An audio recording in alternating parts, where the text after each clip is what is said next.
Every decision you made today was shaped by a system older than any religion you know, and it never asked for your permission. What if the most powerful technology ever created was never called technology? There is a question that behavioral scientists, historians, and cognitive researchers keep circling without ever fully landing on. Why do certain structures of influence work across every culture, every century, every level of technological development? Why does a ritual performed in ancient Mesopotamia share functional architecture with a modern political campaign? Why does the symbolic logic of an Egyptian initiation ceremony mirror the psychological mechanics of a Fortune 500 brand strategy? The answer is not mystical, it is structural, and once you see it, you cannot look at the world the same way again. Ancient magic, in its most documented and historically verifiable forms, was never primarily about supernatural intervention. It was about the deliberate manipulation of attention, motion, and belief through structured symbolic experience. Priests,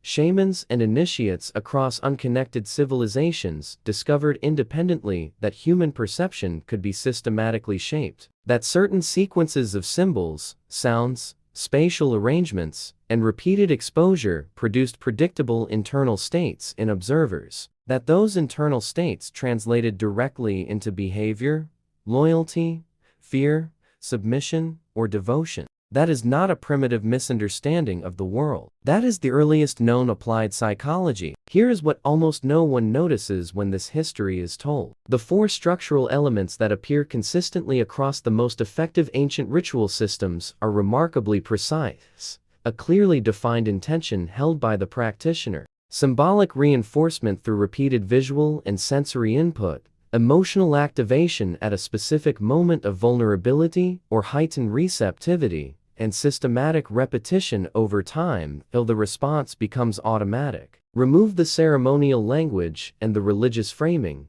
and what remains is a behavior modification protocol that modern neuroscience confirms works exactly as the ancients described. The word magic was the container. The mechanism inside the container was always human cognitive architecture, and human cognitive architecture has not changed in 10,000 years. Think about that. The same brain that responded to a painted symbol on a cave wall in southern France 30,000 years ago is the brain reading these words right now. The hardware is identical, which means the operating principles that ancient practitioners discovered through observation and ritual experimentation still apply. Completely, without modification. If this kind of investigation speaks to you, subscribe so you don't miss what comes next. How the architecture of ancient ritual became the blueprint for modern influence. In 430 BCE, the city of Athens sent its most distinguished citizens to participate in the Eleusinian Mysteries, a 9-day initiation ritual conducted annually for nearly 2,000 years. Participants included Plato, Cicero, Marcus Aurelius, and Sophocles. Every one of them described the experience as transformative at a level that no ordinary philosophical discourse could produce. None of them revealed the specific content of what happened inside the inner sanctuary. What they consistently reported was a fundamental shift in how they perceived reality, death, identity, and power. Modern historians and archaeologists have reconstructed significant portions of the ritual sequence. What they found was not magic in the supernatural sense. They found a sophisticated, precisely engineered psychological process. Sensory deprivation followed by overwhelming sensory activation.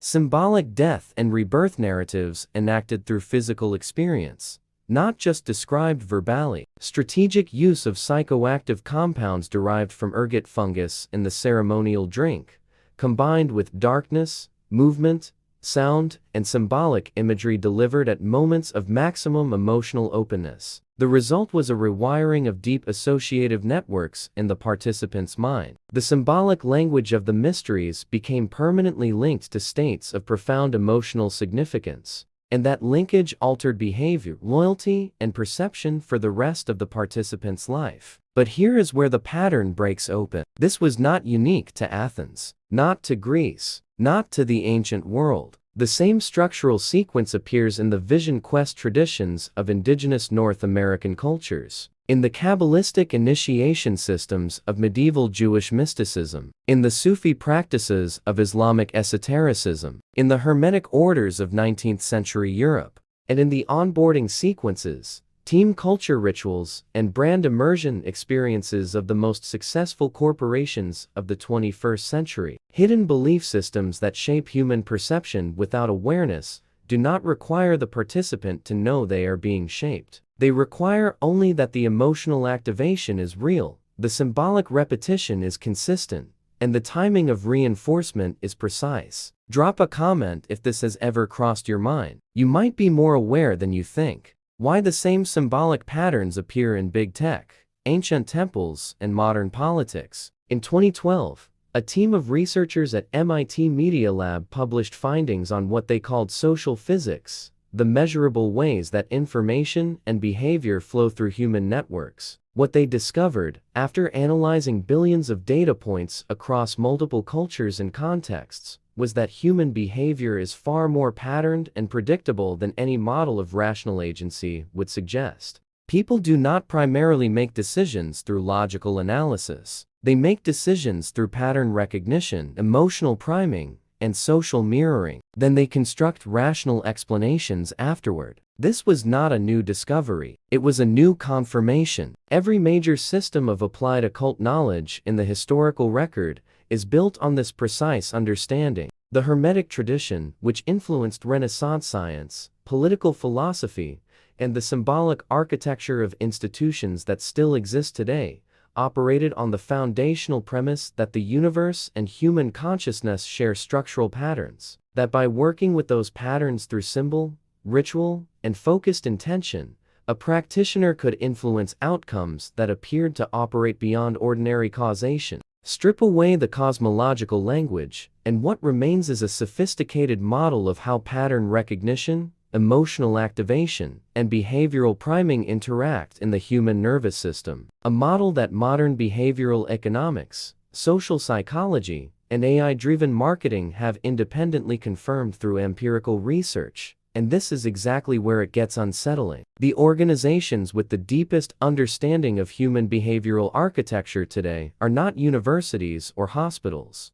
They are technology companies with access to behavioral datasets of a scale that no previous civilization could have imagined. These organizations can test millions of symbolic variations simultaneously, identifying with mathematical precision which images, sequences, colors, and narrative structures produce stronger emotional activation in specific demographic profiles. Ancient magic reframed through modern psychology is not a metaphor. It is a functional description of what artificial intelligence optimization systems do when they refine content for maximum engagement. The intention is defined. The symbolic input is refined through iteration. The emotional activation is measured in real time. The repetition is automated. Arcane secrets decoded through pattern recognition are no longer the exclusive domain of initiates who spent decades in study. They are the operating logic of platforms used by billions of people every day.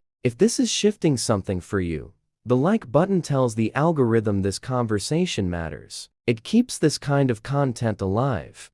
How invisible symbolic control operates inside every decision you believe is yours. There is a concept in cognitive neuroscience called predictive processing. The basic premise is this: your brain does not passively receive information from the world and then interpret it. Your brain is constantly generating predictions about what it expects to perceive, and then comparing incoming sensory data against those predictions. What you experience as perception is mostly your brain confirming its own predictions. Reality, as you experience it, is largely a model your nervous system constructs based on prior patterns and expectations. This has a consequence that most people never fully sit with. If your brain is primarily confirming predictions rather than openly receiving information, then whoever shapes the predictions shapes the reality you experience. And predictions are shaped by the symbolic environment you were exposed to before you had the cognitive development to evaluate what you were absorbing.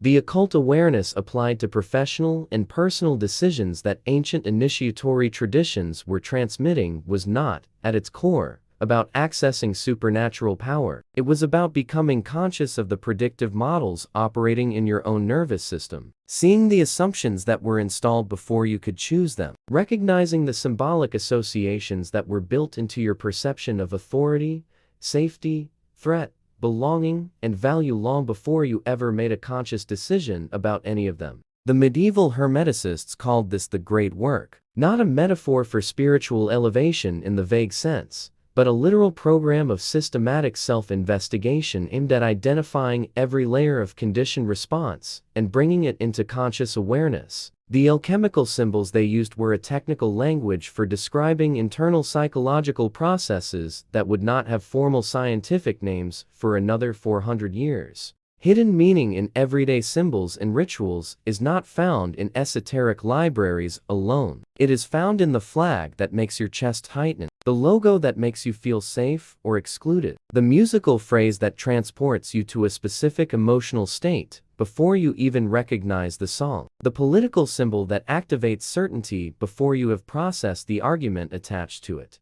These are not small things. These are the actual mechanisms through which behavior, loyalty, consumption, political allegiance, and social identity are constructed and maintained at civilizational scale, and they operate almost entirely below the threshold of conscious awareness in most people, most of the time. Why awareness is the only form of power that cannot be taken from you. Everything we have examined points toward a single conclusion that is simultaneously obvious and almost universally avoided. The most consequential gap in modern education is not technical skill or factual knowledge. It is the absence of any systematic instruction in how to observe your own cognitive and emotional processes as they happen in real time. Every tradition that preserved the esoteric traditions and their influence on modern behavior, from the Stoics to the Hermeticists, from the Zen masters to the Sufi philosophers, from the Jungian analysts to the contemplative scientists of the 21st century,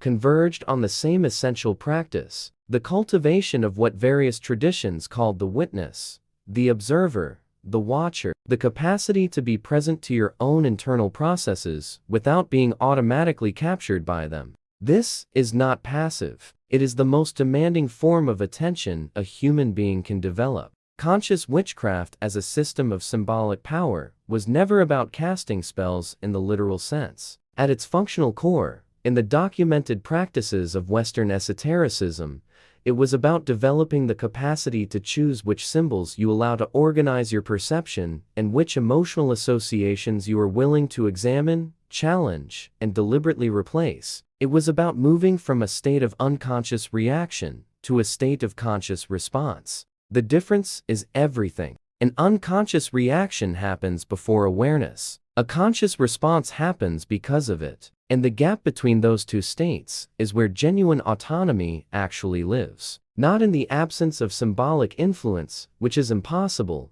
but in the development of enough internal clarity to notice when a pattern is activating you and to choose deliberately what you do with that activation. Esoteric traditions and their influence on modern behavior persist not because of supernatural claims, but because the core practice they transmit produces measurable results. People who develop this capacity make different decisions. They respond differently under pressure. They are less susceptible to manufactured urgency, symbolic manipulation, and narrative control. Not immune, less susceptible. The symbols were always there. They will always be there. The question was never whether you could avoid them. The question was always whether you would ever learn to see them clearly enough to choose your response. You have started to see them. That is not the end of anything. If this opens something in you, subscribe to the channel. Turn on the bell so you don't miss the next investigation. And tell me in the comments, which part of this are you still thinking about? That question will tell you more about your own perception than anything I could say. Next,